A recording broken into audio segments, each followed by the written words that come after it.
అందరూ ఎట్లున్నారు? Welcome back to my channel మా ఇంటి వంటలు వ్లాగ్స్.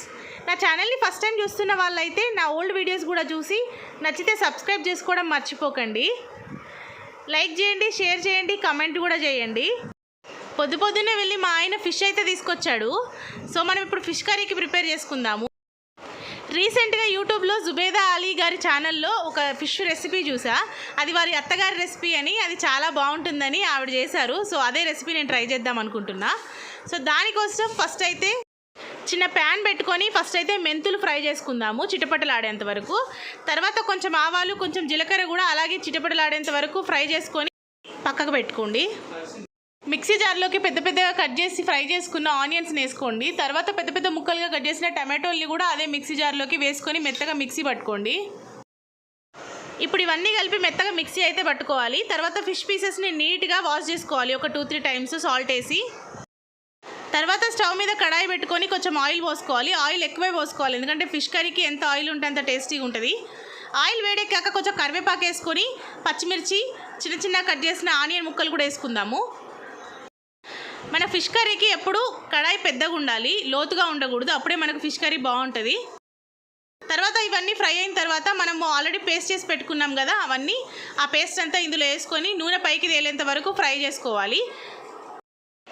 ఏ నాన్ వెజ్ కర్రీ అయినా ఇలా నూనె పైకి తేలేంత వరకు ఉంచుకుంటే అప్పుడు కర్రీ మనకు సూపర్గా ఉడుకుతుంది. సో ఇలా మనకు నూనె పైకి తేలినాక కొంచెం పసుపు, కొంచెం ఉప్పు, కొంచెం కారం అందులో వేసుకొని బాగా కలుపుకోవాలి. ఇలా ఇదంతా ఫ్రై అయిన తర్వాత మనం నీట్గా కడిగి పెట్టుకున్న ఫిష్ పీసెస్ని ఇందులో వేసుకుందాము.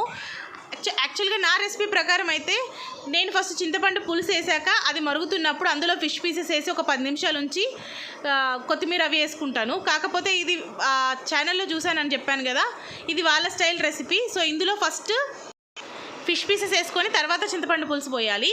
ఆ స్టైల్ రెసిపీ ట్రై చేస్తున్నాం కాబట్టి వాళ్ళలానే చేద్దాము. సో ఇందులోకి ఫిష్ మసాలా, ధనియాల పొడి కూడా వేసుకొని బాగా కలుపుకొని తర్వాత మనము కడిగి పెట్టుకున్న ఫిష్ పీసెస్ని కూడా వేసుకుందాము. ఇలా మనం ఒక్కొక్కటిగా ఫిష్ పీస్ అంతా వేసుకొని ఒక 2 మినిట్స్ మూత పెట్టుకోవాలి.